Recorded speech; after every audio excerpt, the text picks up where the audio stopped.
tell you, honestly, I will love it if we beat them.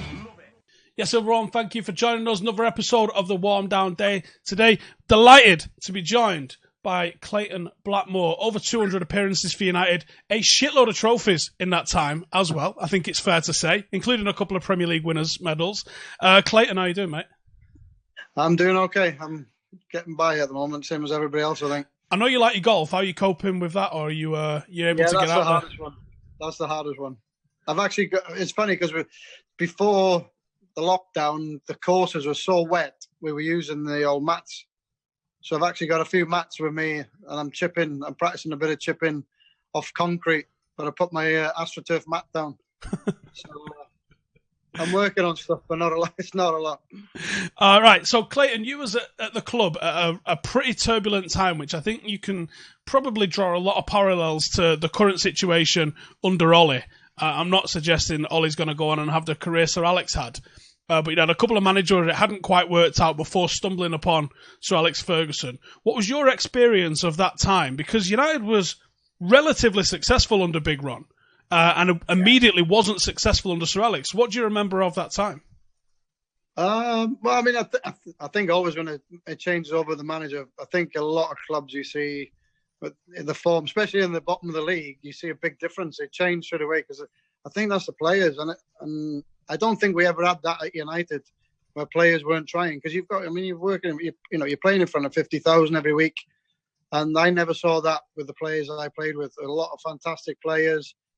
For me, we should have won the league more than we did with different teams as well.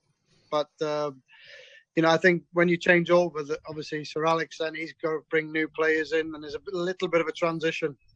And sometimes the transitions, when you bring Ronaldo in, there's no transition. He's a fantastic player. He straight away strengthens the team. And sometimes, you got to find the right way. You think that those first years was, I think a lot's been made of the drinking culture, and I think probably too much has been spoken about of the drinking culture at United, because I think it was prevalent everywhere, wasn't it? It was just a football culture more than anything. Yeah, I think everybody was doing that everywhere. We still won the league. We were still drinking then. We won the league. So I think for me, you're better off. Everybody's looking for a reason why we didn't win the league. I look back at it. I didn't at the time, and I think our pitch was probably the worst in the league for over 8 or 9 years. What was that, late 80s, early 90s? Yeah, it was shocking. It was all through the 80s pretty much.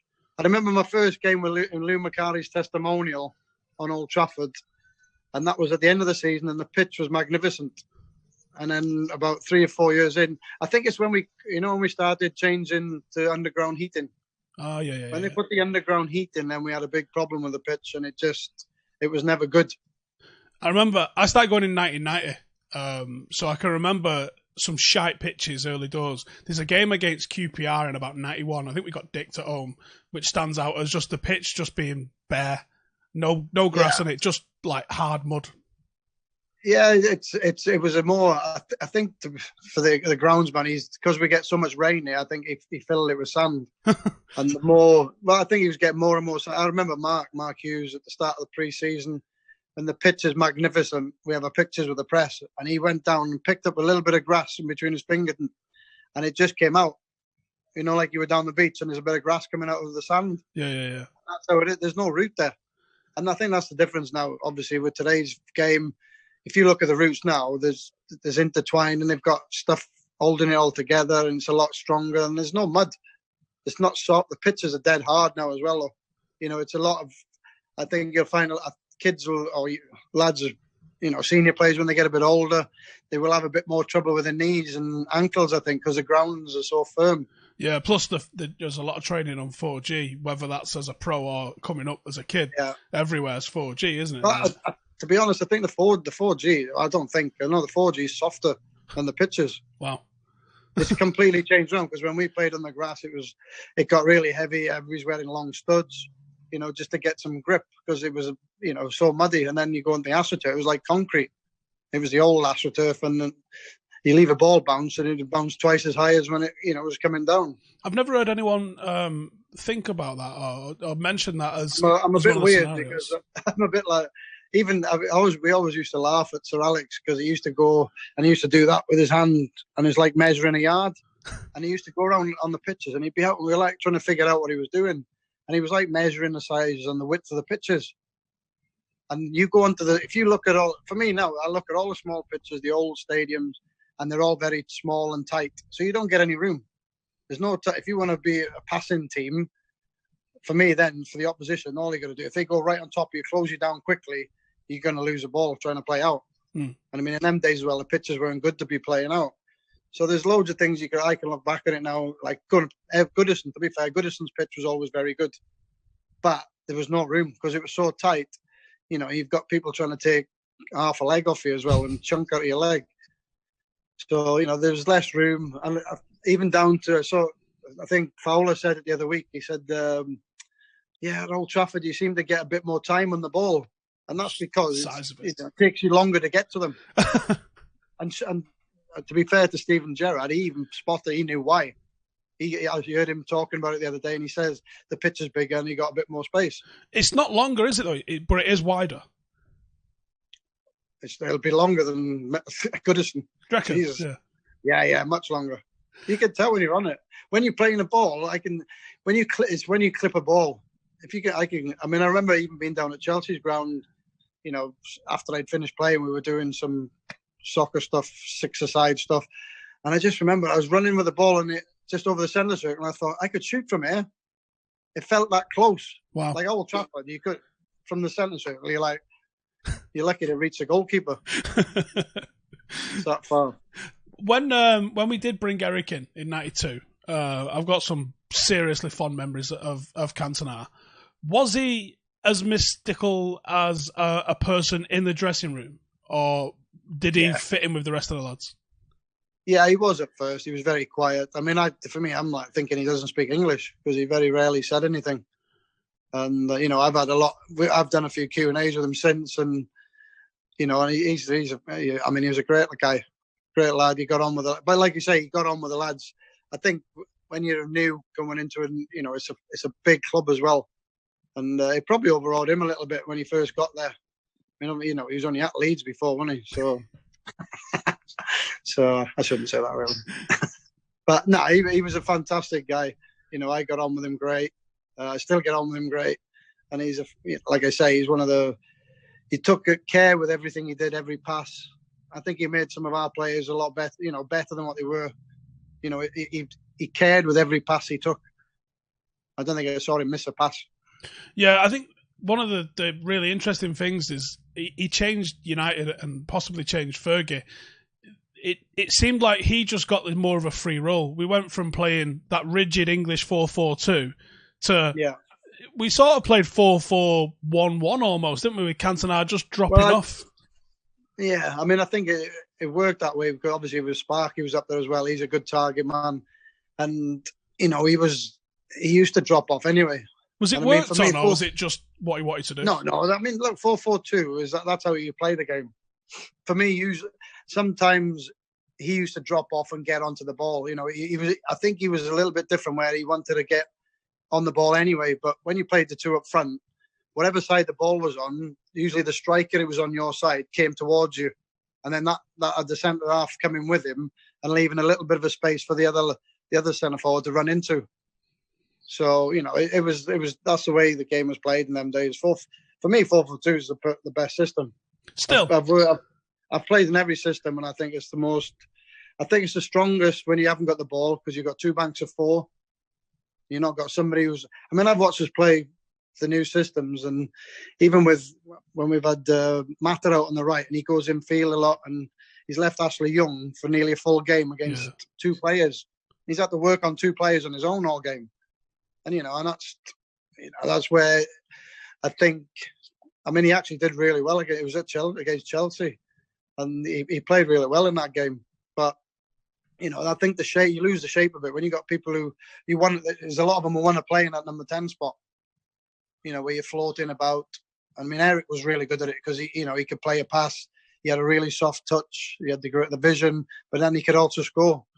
And he was physical as well because he's an absolute unit. Yeah, 6'2". Yeah, he's 6'2", but he was a big lad. but he could move it. That's the thing. You look at people who are that big. I mean, Ronaldo's a bit like that, 6'2", 6'3", and they're agile. And I mean that's a big thing for a defender to look after. Somebody who can jump high. I always remember Pally talking about what's his name, Duncan Ferguson. Yeah. I mean, he's 6'4", but he says he jumps. I mean, if you ever see Duncan jumping, he jumps about a metre off the ground. I remember a game at Old Trafford in the early 90s where he absolutely destroyed us, mostly in the air as well. I mean, when you got that kind of a leap. I mean, I always remember Gary Speed was one of the best I played with for leaping. He was 5'11", but they had centre halves picking Gaza.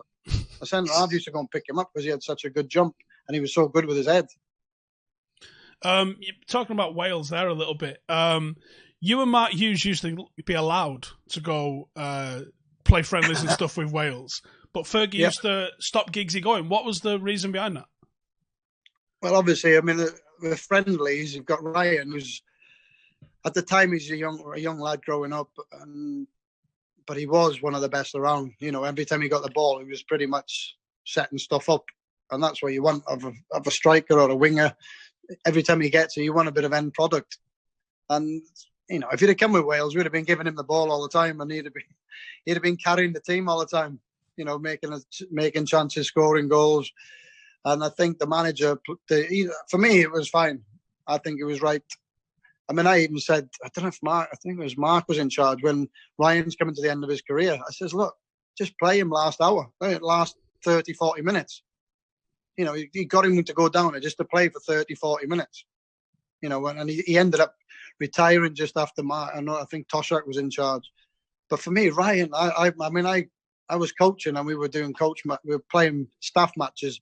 And he was actually better than when I first played with him. I mean, obviously he's got better. He's got better because he's got more experience than.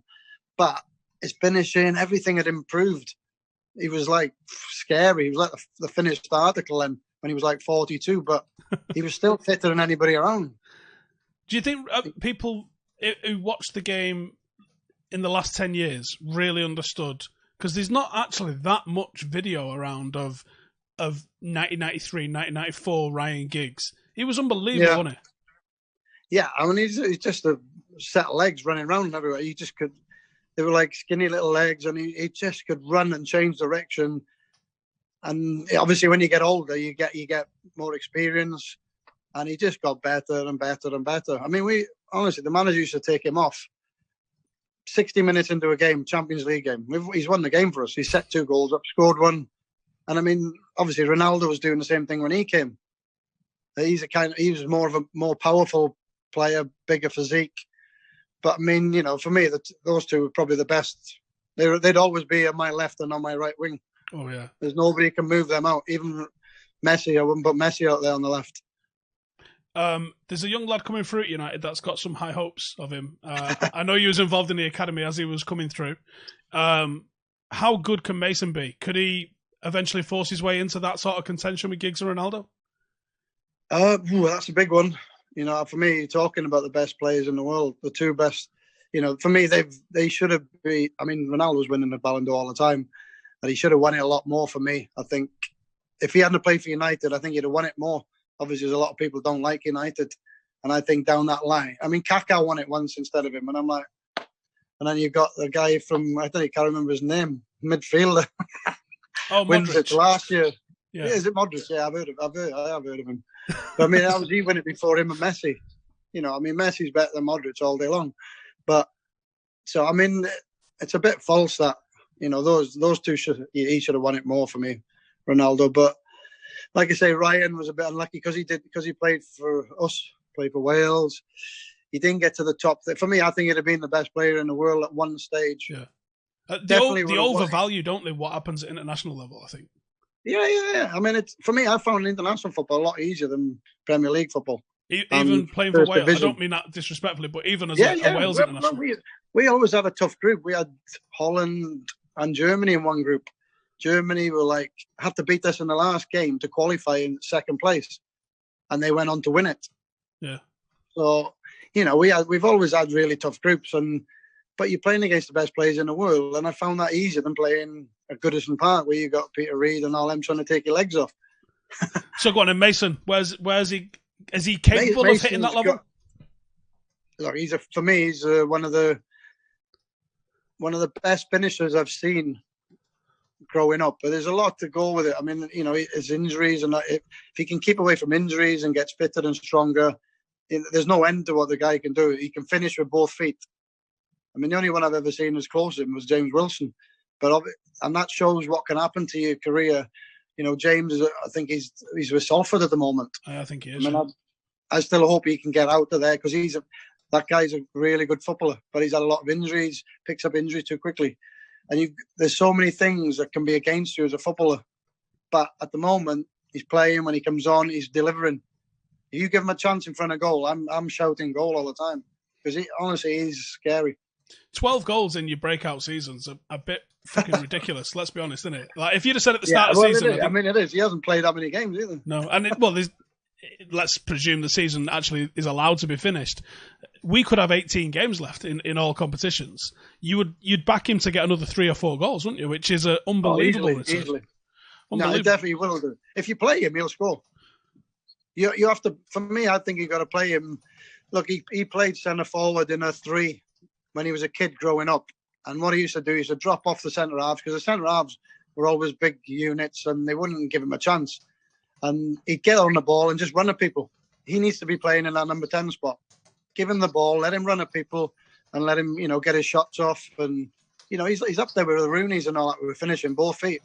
One of his feet will be definitely better than one of Wayne's, because they're both as good as each other. I've never seen. I mean, I took free kicks, penalties, and I've never seen somebody take a free kick with one foot one week and then take it with another foot, or even in the same game, he's took a penalty with his left foot and a free kick with his right foot. Yeah, nobody does that. Yeah, he's the only person I've seen do that. Yeah, and I think he takes his penalty. I think he's left-footed, but he takes. I'm not sure. I can't remember. I've had 4 or 5 years with him. I had the same problem with James Wilson, but I mean, he's more so because James used to do. If there's a free kick or penalty, he would take it with one foot. I think it was his right foot. But with Mason, he always changed, so you never knew if he's left or right-footed. I think he's left-footed. I think it was the AC Milan game. It might have been. We had some penalties in pre-season, and I get the impression just from watching him as he came back. I think someone must have said to him, "Don't you dare take this with your wrong foot." I think they must have said to him, "Take it over," because he scored it, and as he comes back, he's laughing. And I just get the vibe. He was like, "Yeah, whatever." He should be on the penalties. He's ridiculous. That guy should be on the penalties. I think he's one of the best penalty takers I've seen. Where do you think he finishes as a position? Do you think he stays as a 10, or do you think he is a full number 9? No, he's not. I don't think he's a target man. Even though he's one of the only kids who's come through the academy as a centre forward. That's because he dropped off, got on the ball. For me, you need a target man that he can play off him. He needs to be dropping off, getting on the ball and running at defenders. And then getting his shots off. That's where he's strongest. And, if you put it, I mean, you've got to think of the goals he scored. He's come from right midfield. He's playing out on the right wing. Yeah. He's coming in, and that's what I mean. He's still scoring goals inside the, in field, and he's playing on the right. Yeah, from what I can see of him, I'm sure he ends up central, but I'm just not sure where, because I think the Robin van Persie comparisons are probably quite valid. The same level of finishing, the body shape that he takes up, very eerily reminiscent of Van Persie. They both got bandy legs. Yeah, don't they have like the same run? Like it's like a weird sort of languid run. Because he's so bandy, and it's really hard as a defender to work on that. I remember most of the wingers I played against, anybody had bandy legs. There was a guy called Ted McMinn for Scotland, and he just didn't know where he was going to go because his legs were all over the gaff. But I mean, for me, Mason's got to be a number 10. Interesting, yeah. Well, you put your bet. He's good for me. I bet if they did a shooting competition, he'd win it from that range. And that's what you're looking at. If he's good at it, why didn't you play him there? Yeah. Well, he had half as many. I mean, he had basically a goal a game, didn't he, coming through the academy? But he also had half as many assists. Yeah. Which shows you just the level of... He's learning that. That's learning. I mean, when he was younger, obviously, when you're the main man, it was the Mason Greenwood show all the time when he was a kid growing up. But now, obviously, he's playing with top players as well now, so he's got to bring them into the game as well. And find if somebody's in a better position than him, and he's got all that in his locker. He's only going to get better. Yeah. Talk to me about working with Sir Alex Ferguson as a player, and you was on the coaching staff while he was still at the club, wasn't he? Yeah. I was in the academy around with him. How is it? Do you want to know? How is he different when you're a member of his staff to when you're a player? I mean, when you say member of his staff, obviously we're in the academy, we're in the other building, and so we didn't. He used, I mean, what he was good at, he used to come and watch the kids play, but at 7 o'clock at night. You know, he'd think he'd be finished and gone home, but he would turn up on a Monday or a Tuesday and just come and watch the kids play and see who's good and who, you know, he'd like to watch and see if we've got any good kids coming through. So, I mean, he was very good at that with the academy. I don't see any other managers doing that. You know, they don't stay back and I mean, you're talking 7, 8 o'clock at night. That's when we used to finish. So, I mean, we knew that when I played, he used to turn up at 7 in the morning. And I don't think he used to get home till like 11 o'clock at night. Because him and Archie Knox used to go off and watch a game and do a bit of recceing on the team, you know, the next team we're going to play, or even what players they can buy. Do you ever get the hairdryer? Yeah, I got it. I remember it once in the change room, but it wasn't. I mean, it was the worst part where I'm looking around the room, and all the lads are trying to make me laugh, aren't they? they're all giggling and they're just trying to make you laugh because the word you could. And I'm one of them. I could just catch fire and go, just split my sides, and then my head will pop up, and he'd give me a right digging like a kipper for laughing at him. Did that happen often? Well, did people laugh at him? Obviously not on purpose. No, they didn't laugh at him. That's what I mean. If I'd have got up and laughed at him, I'd have got a dig. Would have been fight, didn't I? No, that's what I mean. I can't imagine anyone laughed at him on purpose. But did anyone like? Oh no, I never saw anybody laugh. But never one. The one when he was in a mood, nobody. I mean, there's one when I was coaching. You know, we used to go. Obviously, we got the same restaurant, so we go over for lunch, and the manager come in the room, and I'd be looking at him to see what kind of mood he's in. You just never know. I can always tell. Well, like I won't go over and say hello and all that. But by the way he's walking, it's time to keep out of his way. Right, Clayton, what are you up to at the moment? I'm in the house doing nothing. I'm doing a bit of biking to try and keep fit. I've had a bit of a dodgy knee for a year or so, but it's strengthening up a bit now. But just schooling really. I've started late with the kids, so I've got twins and we're 11 and a 4-year-old. So I'm a teacher. Oh, nice. You're doing some after dinner work and that. You got Wes Brown on there. Yeah, Wes was on the other night. We're just doing a little bit on the podcast and all that, just to see how it goes. We put a bit of money, obviously a bit of donation into the NHS because they're doing such a great job. What a hard job that is. You're going to work doing that. Yeah. This is ridiculous at the moment as well with it, isn't it? So give that a shout out where we can find that, and I'll make sure to bang a link in the description as well. Yeah, how would I bang that in? You're talking to somebody, I'm an old schooler. Where is it? How would I bang? It's I can't remember what it is now, is it? I should have thought that. I'll text it to you and you can stick it out or something. All right, so I'll stick a link in the description. Clayton, cheers very much, mate. I'll speak to you soon.